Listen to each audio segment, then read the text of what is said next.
Okay. We're going to say it right here. This is our first ever episode of Staff Meeting, and it is sponsored by Racer X Illustrated. So subscribe to the magazine. There you go. Subscribe to the magazine. RacerXOnline.com/subscribe. And we're giving out free stuff. I believe we now have a giveaway coming for the Stasic electric bikes. I don't know if I'm accurate on that.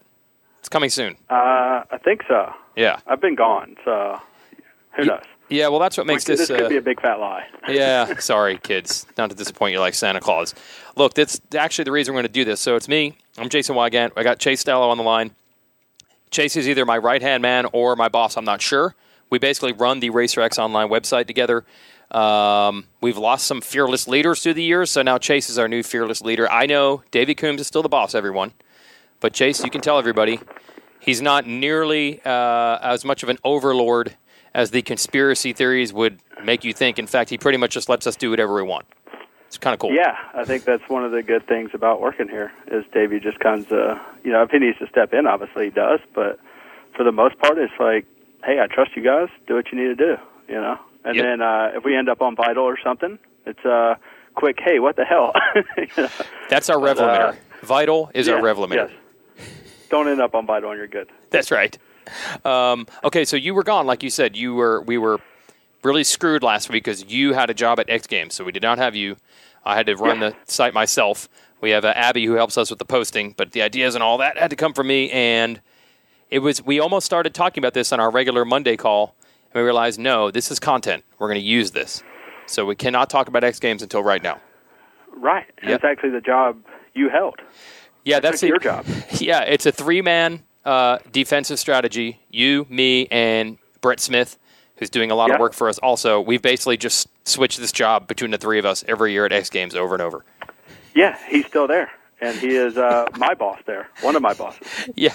So BJ this is hilarious. So ESPN's budget for these events are so big, they have a research department, which doesn't really exist in motocross and supercross. Pete Richards at Fox Sports does great stuff research-wise for supercross, but that's just one of his many hats. Like ESPN has a legitimate, your only job is research. So I did it with Supercross. BJ did it before me. He got burned out. I came in. I gave it back to him. He moved up, needed a replacement for himself. He called you.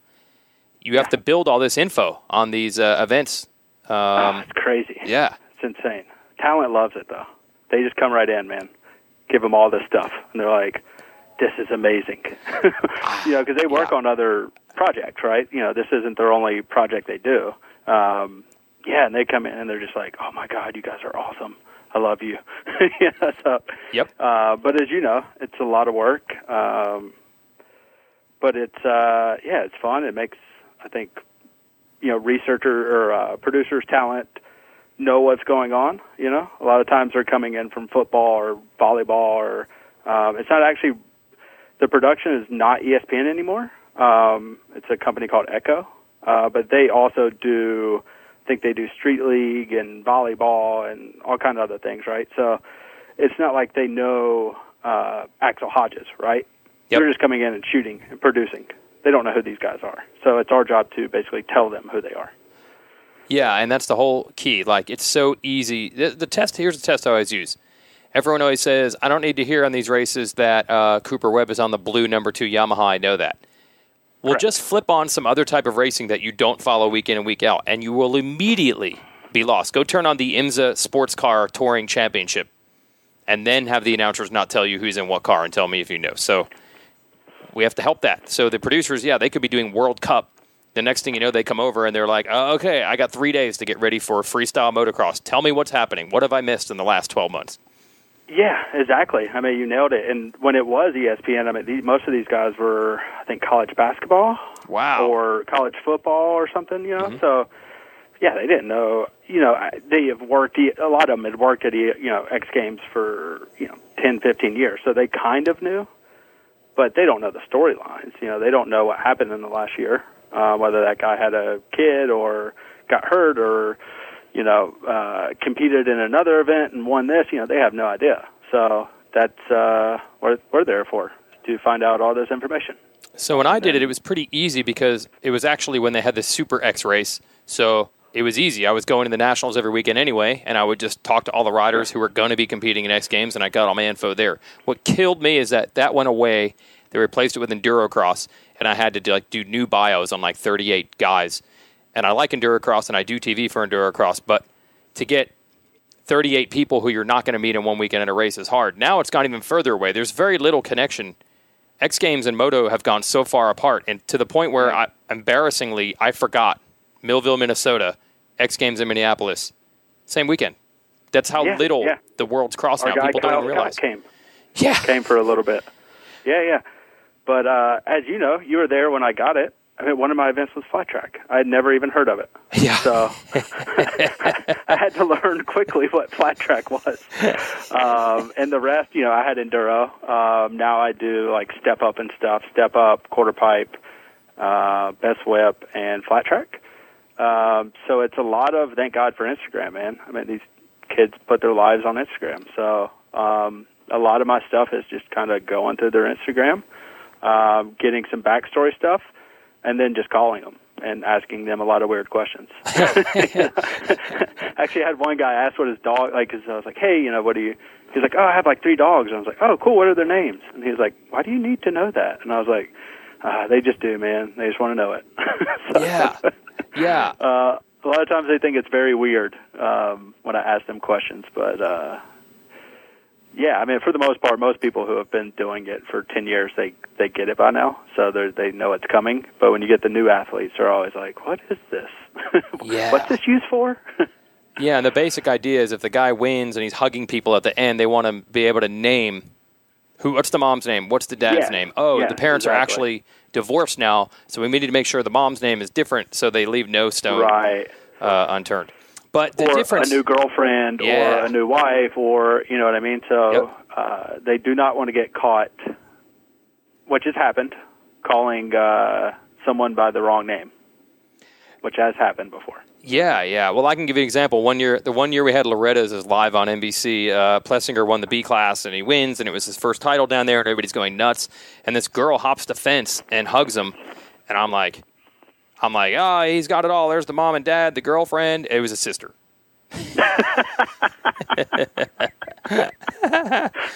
Yes, it's only live TV, is what we like to say. Right, so that's why you have just live TV. That's why you're doing, 90% of the work you're doing doesn't make it to air, but you have to have all that info just in case. Oh, man, 95% of it. And that's what I never understood the first year. Like, I did all this stuff, and I get down there, and I'm like, I'm done, and I'm like, well, where the hell did all my information get used?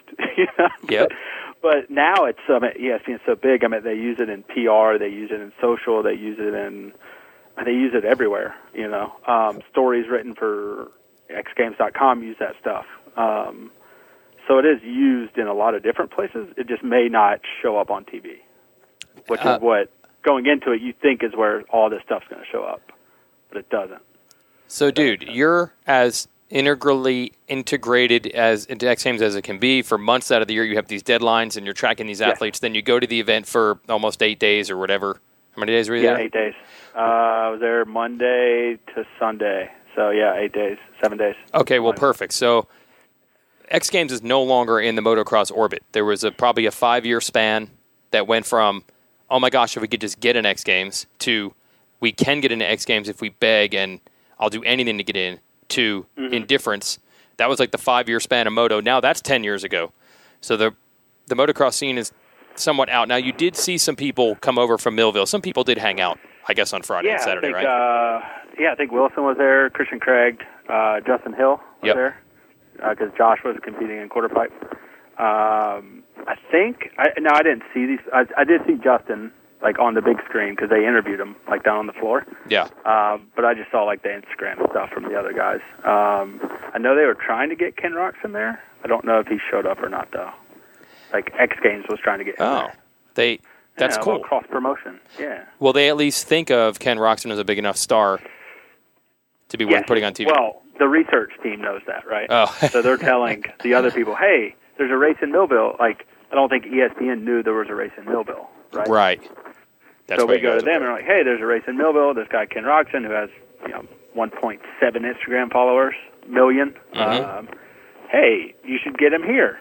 Have him Instagram about the event, So there is a lot of stuff like that goes on.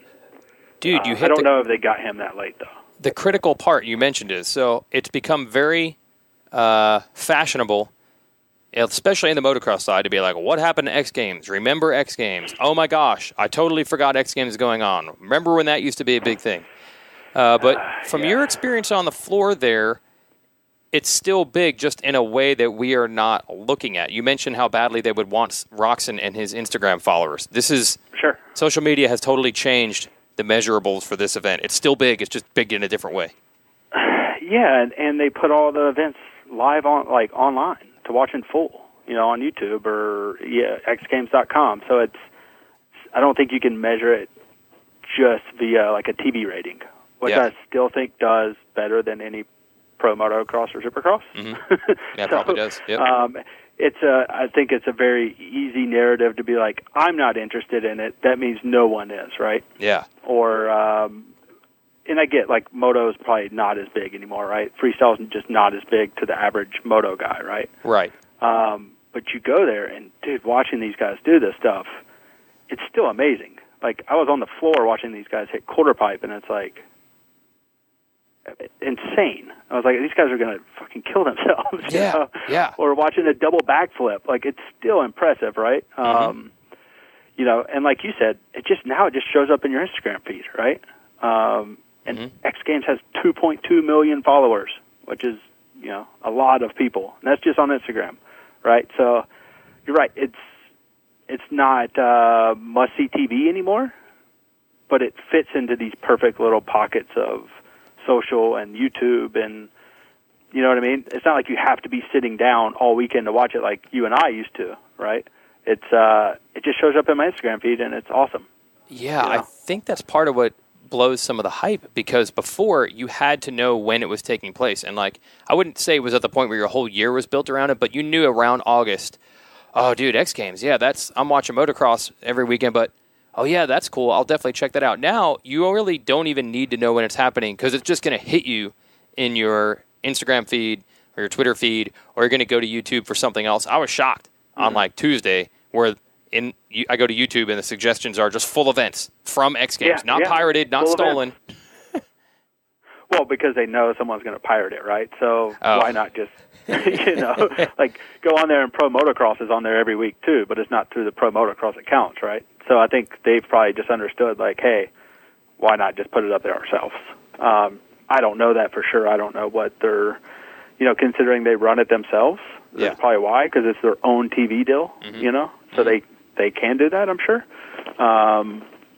So, yeah, I don't know exactly how they do that, but, yeah, I mean, it's smart if you think about it, where look, they know people aren't just going on to TV anymore, right? They know probably better than anyone.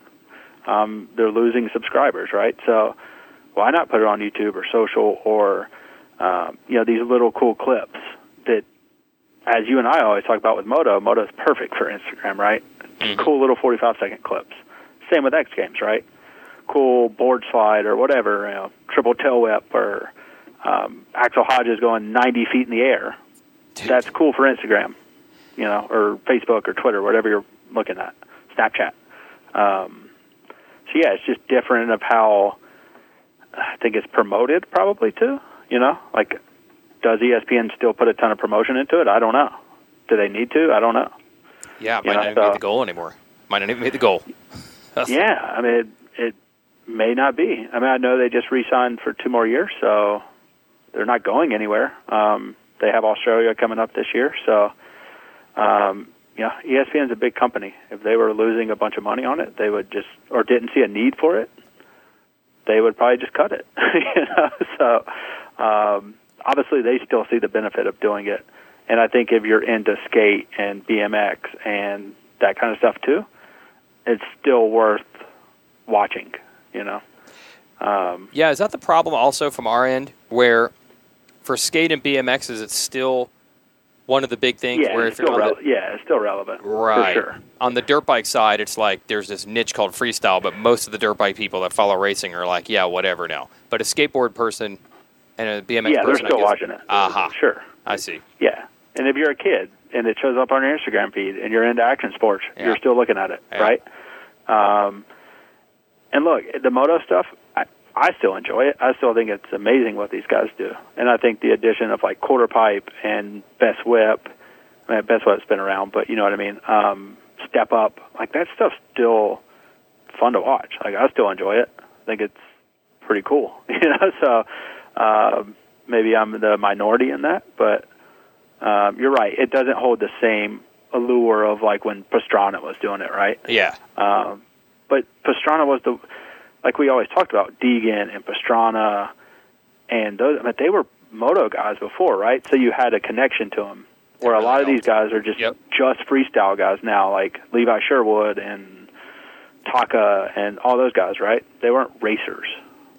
Dude, so there's not much of a connection there. It really kills all these things. Like, even though motocross and supercross aren't the biggest sports on earth, in our little world, they still kind of stir the drink or rule the roost. So, same thing, like, why did people think Buddy Antunez was like, when people talk arena cross, they still talk Buddy Antunez. Why?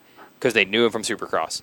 And when I first broke into GNCC, there was all this buzz because there were a lot of ex-motocross guys that were running up front in that series. And then as these Supermoto, oh my gosh, that's what Supermoto was built on. It was built on McGrath King versus Bostrom and Ping and Jeff Ward. And then as those sports get bigger, specialists come in and realize, wait, I could really dominate this. This is my thing. And then the next thing you know, after about 5 years, the dudes who are just kind of doing it for fun are out. And now you've got these Levi Sherwoods or whoever the German guy that started winning in Supermoto as it went down. Yeah. It really is almost unfortunate. The sports become a victim of their own popularity. Once kids decide to do that only, it hurts.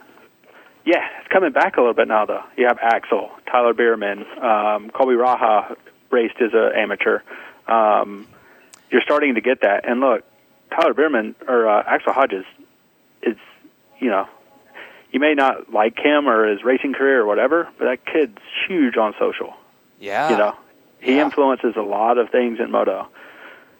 He's always been nice to me. I think he's a nice kid, but, you know, I can certainly see people not liking him, right? But, man, just look at what he does, like, and the traction he gets on his stuff. Yeah. You know, he's a big name, you know, so if you get guys like him and Bierman, and it's starting to come back a little bit, you know, I think, with, like, the quarter pipe stuff and just a different kind of events that's not just the, oh, hey, let's do double backflips, right? Yeah.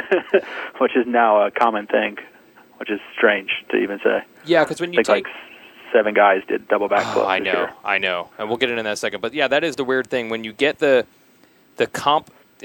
competition events as opposed to the judge events, like the ones where it's just... So half pipe, the quarter pipe deal, that was just literally who jumped the highest. That's how you win, right? Yeah, I think it's just like who has the balls to twist it. Right, so you got that, step up, and step up.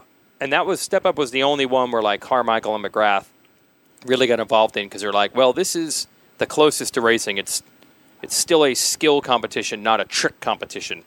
Right. So maybe that does feed a little more of the racing background, that those things are big. I mean, we were all joking when we saw, I'm at dinner Friday night, the X Games is on, we're all watching it, and we're all joking that because Hodges is the most popular, he's going to win quarter pipe. But it wasn't voted on by fans. He just literally jumped higher.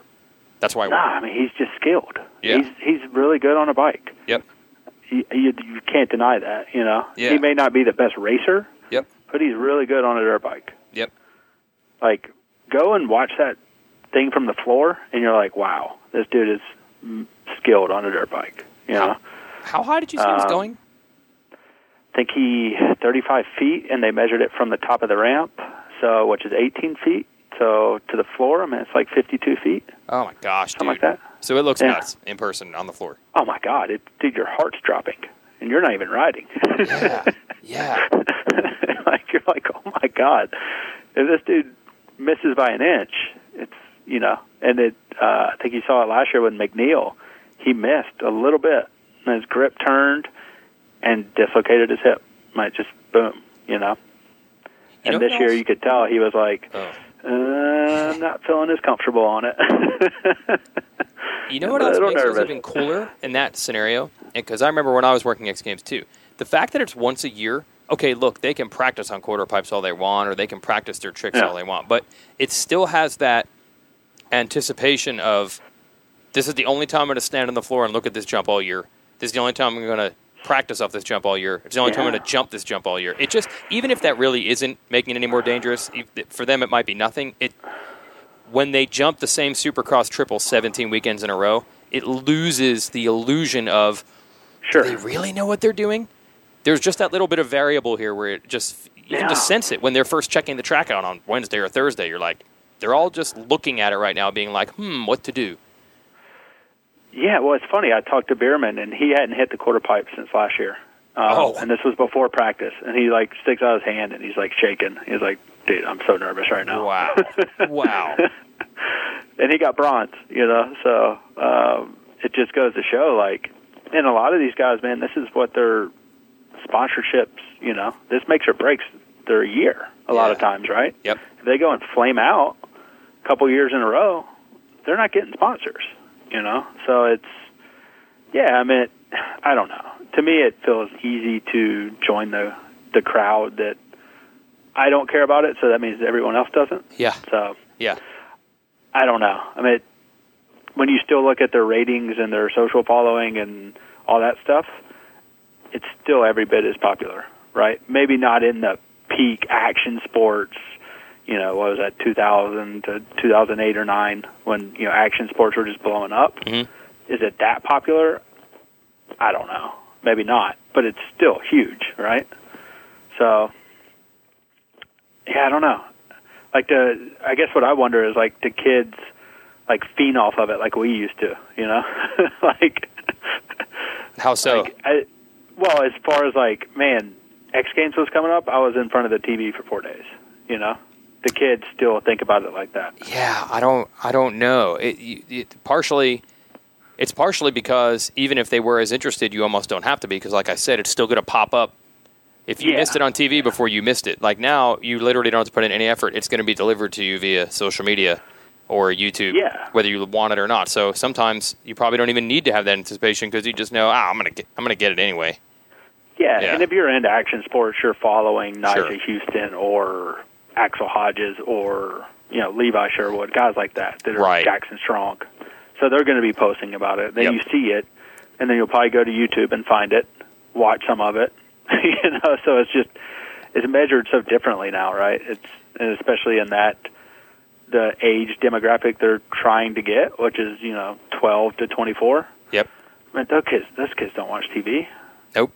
So so it's even if their ratings aren't that great, which I don't know what they are, but let's say they're not, they're still getting tons of views on social and YouTube, right?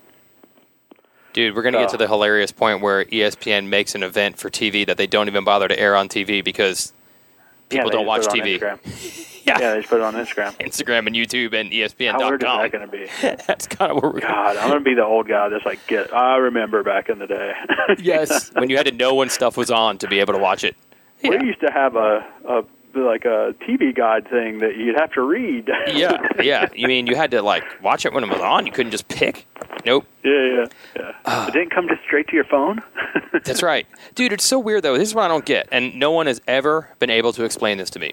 So, X Games was huge and massive, and the racer crowd was begging for ways in. So they could do Step Up, or they could do Best Whip, and then they eventually started having supermoto races, and dude, it looks so bizarre, but there are pictures out there. Chad Reed and Kevin Windham once competed in a supermoto race. It's so weird to see them with the number 14. Nicky Hayden didn't he? Yeah, I think he too. I think he did. Nicky Hayden, attracted a lot of people. But the Windham and Reed thing looked weirder because it looked like their Supercross bikes, and then you're like, oh no, wait, the tires are different and their gear is slightly different because they turned supermoto for the weekend. And I'm like, okay.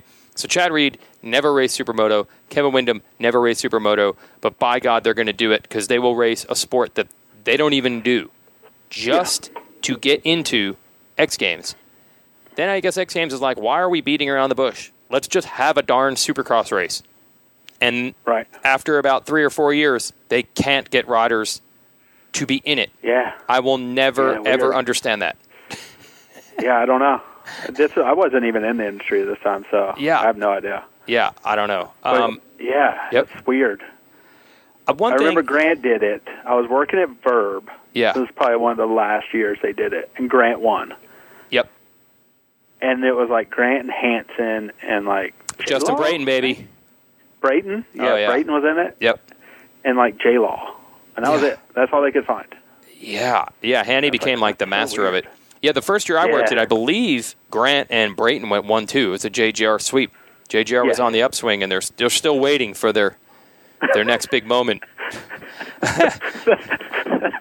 have the X Games curse. They still, the X Games ruined them. Yeah, but dude, all these agents were like, everybody's missing the boat by not being here. So I will never understand what changed. I will say one thing. Here's a factor, and this is going to sound like I'm a homer, but at the same time where X Games and the Motocrad were getting big, the Nationals TV package was garbage. Like, the Nationals were down to, I think they were on Outdoor Life Network a week after the Nationals. It was garbage. So I think the agents and the teams and the sponsors and the riders were figuring, you know what, man?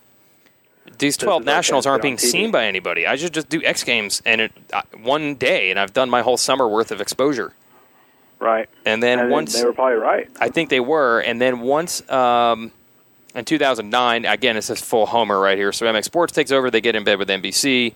The Nationals start going back on TV live for the first time. They get 3 NBC dates.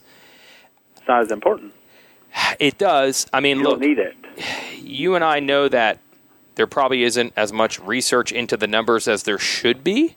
No, there's definitely not. So I'm not sure that the teams and sponsors were really putting that together, but it sure seems like right around 2009, 2010, when the Nationals got a better TV deal, X Games lost its favor with the racers. I don't know. Well, because you probably just didn't have the agents pushing as much, right? I guess. And then if the agents aren't pushing, I don't think the teams are going to go out of their way. No. Right? You know. It was weird. So then, because, teams, they want to go racing. They don't care about the other stuff. No, they aim for results, not sponsors yet. No. Right. So... yeah, if you don't have the agents pushing for it, like, hey, I need my rider here to get on TV. Maybe that's it. Maybe we just figure it out. I remember that year when JGR went 1-2, Grant and Brayton win, and they were Muscle Milk was their title sponsor at the time. And I say to J-Bone, I'm like, dude, so this is X Games. Everybody says this is huge, and you guys won. So, like, what does Muscle Milk say? And he's like, yeah, they think it's pretty cool. It's not in our contract or anything. We just did it. And I'm like, what? I would have thought that would have, like, made your deal. I thought they would have been, like, flying in helicopters, like, thank God you did X Games. Thank God you won. That was huge for us. I don't understand. I will never understand. The interest went and fell without any real... People were begging, and then people were in it, and no one cared, and then people stopped doing it. I don't even get it. Yeah, I mean, I think a lot of it, though, is, like you said, it became so specialized. Like, what were they going to compete in? Well, they had the Supercross race. I'll tell you what killed that. That was I know that. Yep. But once that went away, like now, Best Whip, maybe? Well, I think they might have kept that race if the riders kept showing up. I mean, they probably would have. I can't say this with authority, but I have a certain suspicion. So the first year I did it, they were so pumped to finally get James Stewart in the X Games. So here we go, another James Stewart story, everybody. Comes around to Stu. Yeah, always comes around to Stu. Let's talk Davalos. So Stu, I think, was hurt every year. They always wanted James Stewart in it. They knew he was a big star. They were definitely going to get him. He was on a Supercross-only contract. And then this 2010, and I'm the research guy. So, dude, like, can you imagine? Trying to get Stu? Yep. You got to get Stu on the phone. You got to get a massive autobiographical info. And since he hadn't competed before, they didn't have anything. But he was actually being cool for the most part at that time. And he was helping out. Right. He was giving me info. And then he just went blank. And shocker. Yeah, shocker. And then finally, like 2 weeks before X Games, they are on me. They're like, why do we not have the James Stewart bio? I'm like, dude, I hate to say it. This is how this works. He actually does, at a most random time, he texts me back and just says, hey, Jason, sorry I haven't gotten back to you in X Games. I'm not competing in it. That's why. And I'm like, okay. But wait. Didn't he do Best Whip? Yeah, they had gotten him in Best Whip. They did. I think maybe the year before. For 09, I think he was in Best Whip. He got silver. So I guess he didn't do the Potter. race. He just did Best Whip, but not the race. How weird is that, right?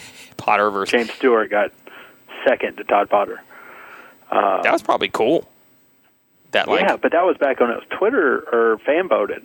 Yeah. So you have to think, Todd Potter was probably just as popular as James Stewart. Yeah, hard to believe. Which really brings it, like, full circle, right? Like... Yep.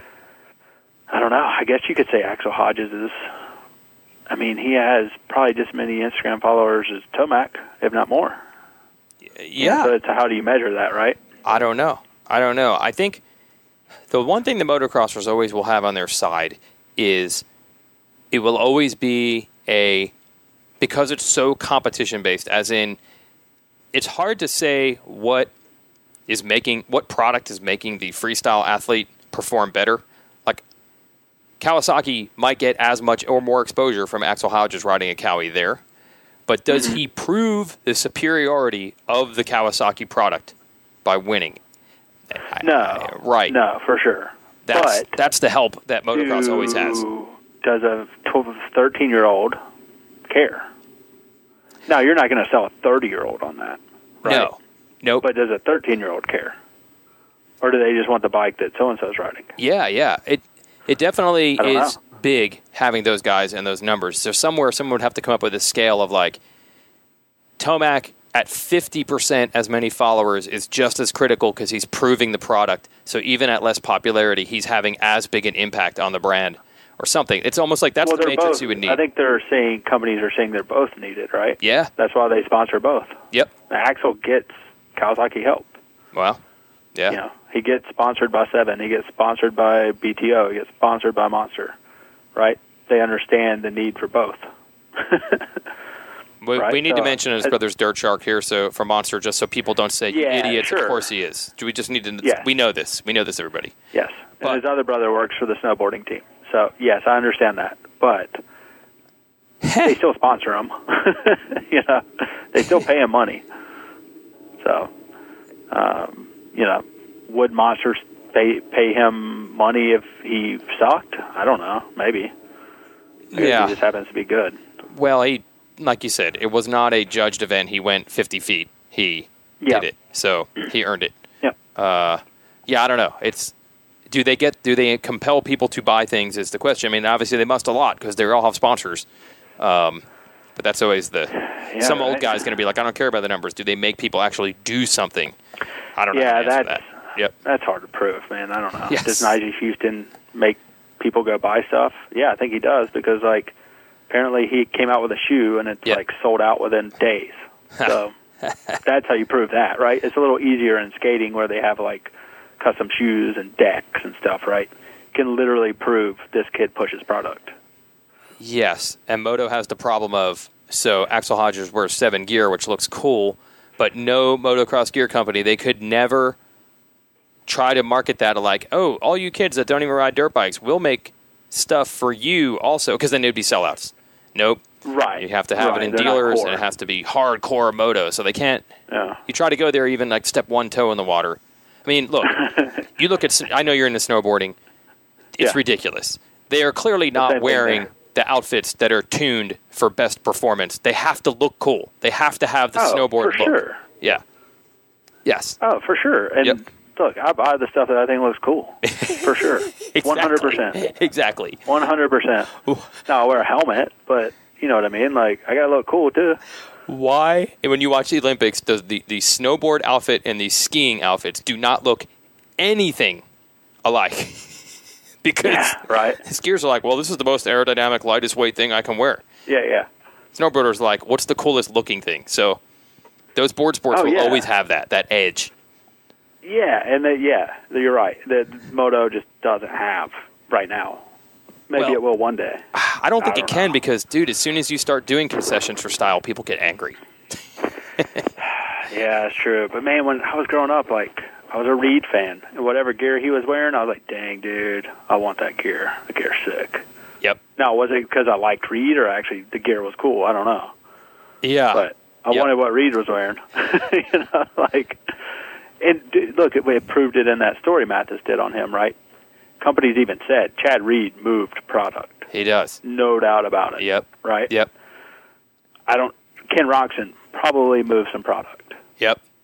Tomac, I don't know. Does he? Maybe. Yeah, and it's not just Instagram followers. It's just like a swagger that makes you want to be like that guy. The personality. Yep. You know? Although I always say with Tomac, it's perfect as long as you have the opposite. Because there's going to be some people that like that Tomac doesn't talk at all. Yes, certainly. Yep. Dungy. People love the All-American. Shut up and do your work. Yep. Oh, yeah. I mean, just go to a Supercross. His autograph line was enormous. Yep. Still is. Yep. Shut up and do your work. Blue-collar guy like Tomac. Yep. Yeah, I mean, you were there this weekend at Spring Creek. I'm sure he had people mobbing him all everywhere he went.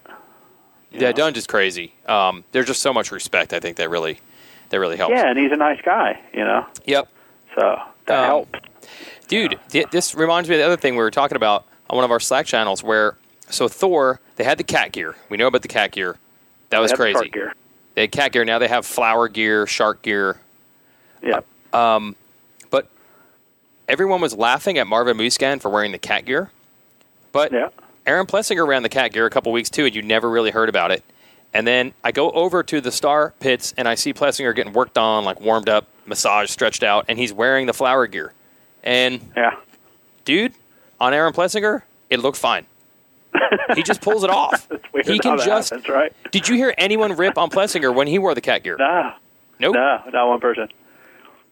He just got the swagger or something. He's just cool. But you and I both know the 250 class is not as big. Yeah, right. That's true. It just doesn't move the needle as much. Nope. Oh, dude. Once again, like, there is, if you folks go on YouTube and watch the press conferences when we post them, every week there will be one comment every time for the 450s that say, these 450 guys are so serious, I wish they could be loose and laid back like the 250 guys. And that comment will go on. That will never end. Next 30 years. Yeah. But look at the views, right? The 450 class will have 20,000 and the 250 will have 5. Yep. So if these guys are so interesting and polarizing, why aren't more people watching them? Yeah. And that's the reason why they're posted on the same channel, right? It's not, and we post them the same and advertise them the same. And yeah, so what's the, and people could say, well, you guys aren't big enough, whatever, but okay, so the audience that is watching them is, 5 to 6 times more. Yep. And that leads to 5 to 6 times more scrutiny, which leads to 5 to 6 times more, I better be careful what I say, because I'm afraid I'm going to get a lynch mob after me, which is what happens, dude. Like, well, nowadays, too, when you have it, people can go directly to their Instagram. Oh. So let's say they say something in the press conference, it's up, and 20 minutes later they have 500 messages on their Instagram telling them to suck a dick. Yeah. Yep. Or it's on Vital, or it's, so, look, I understand it. Some people can handle that differently, right? Some people don't want to have to deal with it. They just want to go race. I don't think there's many people that handle it well, maybe just better than others, but nobody handles that well. So in the 450s, Ken Roxon handles it pretty well. Yeah, he'll actually say that to the other people. Yeah, he'll say that to the other people. Yeah, he does. He does actually. But the 250 guys, like I've seen it happen so many times. That first moment where they get this level of scrutiny, like, dude, Cooper Webb. Yeah. Kudos to Cooper Webb for coming back before he was ready. He's going to race his way into shape. He's going to take his lumps. And then I think he's one of those guys, though, that can handle it. I think it fires him Maybe. up. So then you get people saying, like, I mean, I already had this guy banging on me saying, like, why does Yamaha pay him so much more than Barsha? This is a waste of money. He's a bust. There we go. And I'm like, well, to be fair, Barsha... He's not ready. Barsha wasn't even... Barsha was, like, turning into a 14th place guy last year. He had 0 podiums last year. Yeah. 0 moto podiums. That's what his salary this year is based on. Next year, he'll make more. Yeah. And Webb... 2 years ago, was a darn hero, so that's why he's getting paid. Yeah. But it's funny now, Webb goes and gets 7th, coming back early from injury, and he's getting ragged on. Because in the 450 class, dude, the scrutiny is crazy. It's crazy. I mean, but look how long it took Jason Anderson to win a title. What, 5 years? Yep. And he was okay, showing flashes. Yeah. But his first 2 years, he wasn't anything special. Nope. So you just got to give these guys a chance. Like. Now, will Webb pan out or not? I don't know, but I think you give them like 3 years, 4 years to figure it out, right? Well, it just shows that people don't. It just shows that people don't in that class. Like no, but do you have teams patient enough as Bobby Hewitt, who I talked to? I think Anderson was like in his second year. Mm-hmm. He was like, he's going to be a title threat in year 4 or 5, and we ran the quote like back again when Anderson won it. Year 4, Year 4. Yeah, he had called it. Yep. So you just, in that 450 class, the more scrutiny, you don't get that running room. Maybe with teams, but with fans, you do not. Yeah. Dude, like, right now, fans should be just ruining Joey Savacci. They should just be ruining him. They should just be no like, one seems to care. No, No, one like cares. he's just not having a good year. I'm sure he's being paid just like anybody else in that class is, and they should be like, "What's up with this dude? He's been in the class forever on a good team and bike. Yeah. Why is he not winning races?" Care. But they don't care because it's a 250s. So you can get away with imagine stuff. if that was Muskin or someone. Oh, crashing every week? Oh, yeah, while in the lead or just whatever. Oh. I mean, Savatgy should have like 7 wins right now. Yes. Well, not that many, but you know what I mean. That's true. Yeah. If Tomac would be getting destroyed. If Tomac did what Savatgy did this weekend, which is whole shot and wash out, they'd be saying choker, pressure, can't take it, will never be a legend. Be everywhere. Yep. Savatgy will be there. Like once he's in the 450s, he will then get the same treatment. But I mean, he's going to come out and he'll get 8th or 9th, and then everyone will just destroy him for getting 7th in his first year. Yeah. Which is terrible. Yeah, that's right. Yep. Yeah. The 450. But we're the guys that are like, but then they always come to us and like, why aren't you guys railing on him? And I'm like, why should we? Like, he's a rookie. He's getting 7th. That's what most rookies get. Like, not most rookies don't come into the 450 class and win. It's very rare. Twice it's happened. Plus, I always say, man, Ryan Dungey. Yes, it does take a while. And look, also, I just have to respect that the 450 class is the best of the best, and there are some guys that are just not going to be good enough. Like, you can't measure. There's only one title a year as opposed to 2, and by the way, the 250 is easier because if you're really good, you leave the class, and then you no longer have to beat that guy. Like, I'm sorry, there's just not enough room for all 10 factory 450 riders to win 10 races a year. Yeah, and so the 7th some of them isn't bad. Like, no, it's good. No. Yeah. Which this is the battle we always have when Mathis wants to rail on the 250s. You know, there should be more 450 rides and less 250 rides until the world starts to respect 14th in the 450 class. Yeah, as much as a podium in the 250s. This is the model we have, and it will not ever happen. Nope. Yeah, it won't ever happen. Nope. It just won't happen. I mean, because even though they may not be getting paid a lot, which, you know, we know some guys that are on factory teams that either this year or in the past are not getting paid a lot, even though they're on a factory team. Yeah. Fans think they are. I guess so. And then they're like, they get 8th. Yep. And this guy's getting paid millions of dollars. He sucks. Yes. You know? Give a privateer the bike. Right. Yes. Oh, the privateer. Yes, I always love that. Right. Suddenly the privateer is going to go from 8th to winning with a factory bike. Right. So if you have 6 brands, if all 3 of them had 3 450 riders, then you throw in a couple of Rocky Mountain teams.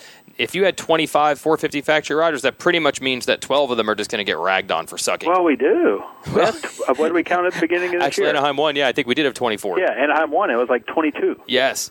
So somebody's going to get ragged on for sucking in that class. And if that ever changes, where 15th place is respected a lot, there's no reason to invest a lot of money in those spots where people think 3rd in the 250 class is like pretty legit hero work. Yeah, but we know that the 15th place guy is in the 450 class is typically more popular than the 3rd or 4th place guy in the 2. Well, maybe not that, because I mean AC and Webb and when he was in there and Pless, and I mean those guys are still big names, but it's like Mitchell Harrison who gets 5th in the 250 class. The guy in 10th or 11th, let's say it's Bogle one weekend, is 100 times more popular than him. But the popularity, I think, comes from they did something before. You remember them from the past. But that doesn't – I guess there's a difference between popularity and scrutiny. So, yes, Bogle is more known, but Bogle is also getting ripped on by the fans for sucking right now, whereas Savatgy is not. Yeah, even though he's raced once in like 9 months. Whatever, man. I'm going to even say, like, look, sometimes even and not just with Bogle, the fans are going to do what the fans are going to do. They have the right to do that. Oh, no, I'm not. Yeah, that's fine. I'm just saying, like, there's also Yep. It just leads to this perception. You got to give a little leeway, too, right? You would hope. And by the way, this isn't just fans. Like, I guarantee you there's some whatever. Every guy has a goggle and a gear and a blah, blah, blah sponsor who's probably like, we paid this guy all this money and he's getting 12th. This sucks. Well. Oh, yeah, for sure. Yeah. And until that changes, the 250, you're going to be where you're at, where each of the factory team says we have one main guy and then we're spending money on 250s to win also. Because it's not like NASCAR where, look, dude, nobody cares about the Xfinity Series in comparison. The 15th place Monster Energy Cup guy is way more important and respected and loved than the best Xfinity guy. It is not like that in this sport. It's like top 5 to 6 are more respected in the 450s, and then you start throwing Jeremy Martin or Osborne or Plessinger in there. Well, yep. I think one thing that always gets missed is manufacturers need to sell 250s too. Yeah, that's true. They need to sell 250s. Yep. So they're going to need to invest some money. I mean, look at what Suzuki, they were gone forever. They were not selling 250s. Yep. You got to race them. You got to win. You got to race them. You got to win. You got to have amateurs on them. Yep. And Suzuki's trying to do that again now, but what was it, 5-6 years? Nothing. There was no Suzuki 250s on the track. Yep. And look what happened. You know what I mean? So I think that's always forgotten is they're trying to sell bikes. That's what keeps this going. It doesn't make any sense if you're Honda to put 90% of your money into the 450 class when you're trying to sell 2 bikes equally. Yeah. They don't care which bike they're selling. They just want to sell a bike. Yep. So it's just not going to happen. But it would blow people's minds, the lack of popularity of the 250 class. I don't think people will ever understand it. No. And like I said, there's a big difference. Not lack of respect. Like, people think those guys are great, but they just don't pay attention as much. Oh, sure, yeah. I mean, look, I won't name his name, but we have a guy that started here. They said he never even watched the 250 class before he worked here. Yep. But, dude, I watch MotoGP. I don't watch Moto2.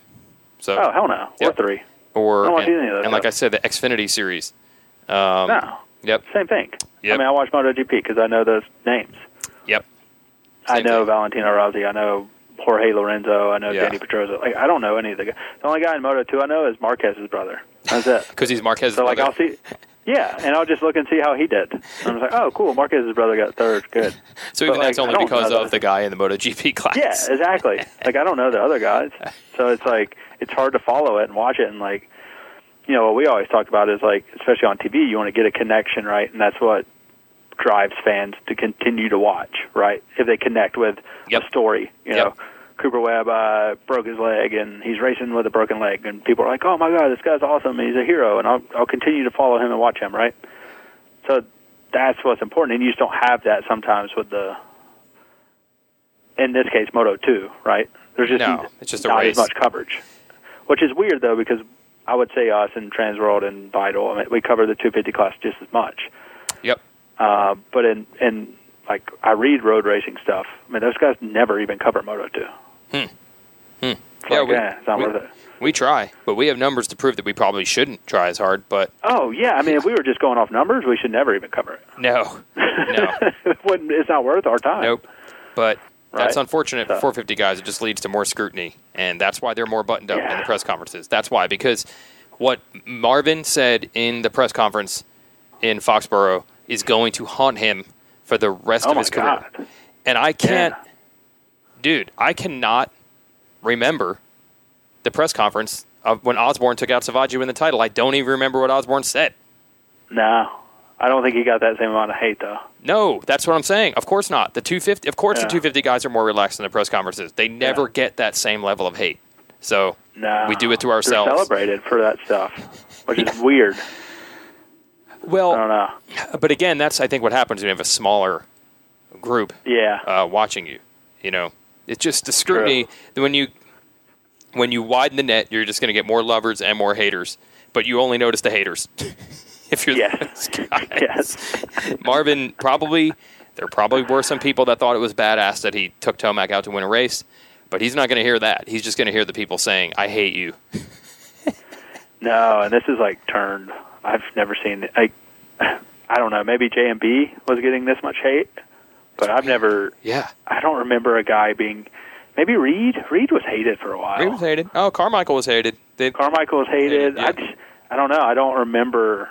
You know, because there's just not this much. You know, there wasn't websites and comment sections and Instagram. Like, if you hated a guy, you only saw him at the race. You know, and then you maybe booed him, and that's it.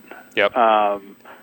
So yeah, I don't know, but man, I've never seen anything like, and it's not like Marvin has said anything either. You know, like no, he didn't. Really weird. So. He did it. He didn't own it, but otherwise, besides that one night, he's the same exact dude who people, even being French, loved. I don't think people had any problem with Marvin at all. No, people liked him. Yeah. I would say he was probably one of the more popular guys. Yeah, he was super nice. People respected that he was riding awesome.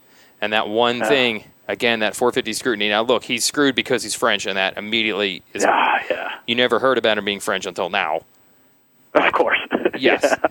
I mean, the door is always open for a mistake, but I'm just saying, like, one move, one press conference, you could have done that 15 times in the 250s. Ruined the career. And you would have been fine. Yeah. I mean, really, like, not saying it's ruining his career, but you know what I mean? Like, as far as, like, it's got to affect him at some point, right? He has guys flicking him off in the middle of the... I know.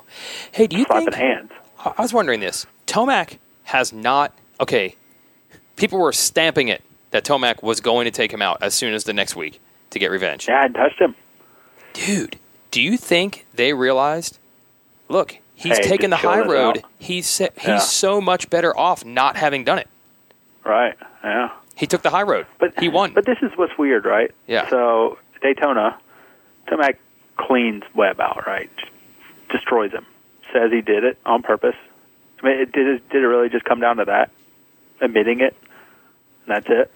If Muskin, what he did in the TV but not in the other press conference, like, if he would have just said, yeah, took him out, would that have changed everything? To me, the difference is, well, okay, the obvious one is for a main event win, and again, people, just like the 250s, they just don't pay as much attention in a heat race as they do to main event wins, so that's a big part. But the second one is, he said Webb started it and I ended it. He cross-jumped me, I started it. Right. In Foxborough, Eli said, I passed him clean, I did nothing, and then he did that. So I think that, to me, that's the biggest part. Yeah. Eli's like, I raced him clean, you raced me dirty. Webb raced me dirty, I raced him dirty. So I think that's the biggest reason. Yeah. Yeah. I think owning it. Marvin gets some hate for cross-jumping, too. So this just kind of like fuels the fire, right? Oh, you know what I mean? Oh, so that's all come out now. It it gets mentioned every week. Coming out of the woodwork now. He gets so much heat for that now. Gosh. Yeah. Poor guy, man. But what do you think? Do you think Tomac actually, the better PR move was to not touch him? I think it is. Yeah, I mean, it is. Does Eli think about that or care? I don't know. Maybe not. Oh, maybe not. I think he would have just cleaned him out. I'm surprised he hasn't, though. Like, is he just waiting for, like, designations and, like, this is where I get him? I don't know. See, a part of me thinks that they looked at it and said, look, what's the best way to get revenge? To continue to show him and everybody else that I can beat you without doing that? Or to just take him out? Yeah. I think they realized the better move is to be like, I'm showing you every week how I do it. Yeah. To prove my point that was... I'm proving every week that what you did was unacceptable in my book because I never have to do that. So I have to think, like, the way he passed him Millville without touching him, to me, probably feels sweeter to him than taking him out, as much as he probably wanted to take him out at one time. Yeah, that's a good point. I mean, he's had his chances. Oh, God, they've battled a lot. Yeah. Southwick hit 30 minutes. He was behind him the whole time. Yeah. Never did. Yeah, I don't know. Or I don't know if it's like heat of the moment, and then like once it's done, it's like, I'm all right. Like, I'm not going to go there, you know? Like, in the heat of the moment, you're like, next time I see him, I'm going to destroy him, you know? You know, the Cali guys are still unbelievably mad about Osborne Savacci. Like, they still carry that. Oh, dude, he's talking to Bruce about it again, just this weekend. Like, as recently as the last race we've had at Millville. A year and a half later. Yeah, year and a half later. Oh, my God. Well, look, they should just accept, like, this is all Savacci's fault. I know. He had that thing locked up by a mile. He did. Finish the race, and this never is a point. Yes. But since they're going to die on the hill of there should never be riding like that, I guess I guess the move is to not have their guy ride like that. Right, yeah, you're right. Maybe it did come. Cow is like, hey, don't mess with it. Yeah, we don't want to see that stuff. We're trying to prove to the AMA that this shit shouldn't happen. Does not belong in our sport. Right. So don't ride that way. I don't know. It just seems weird to me that he's had a million opportunities to get Marvin back and hasn't done it. It's weird. Yeah. Yep. All right. Anything else? Nah, I think we covered a lot more than we were planning on. Yep. That's what. This is what we do every day. People just don't hear it. Yeah. Right. the only difference. We're recording these things now. Yeah. All right, everybody. That was a bonus Racer X Podcast Network show. That's it. You done? Yeah, we're done. We're good. All right, back to work.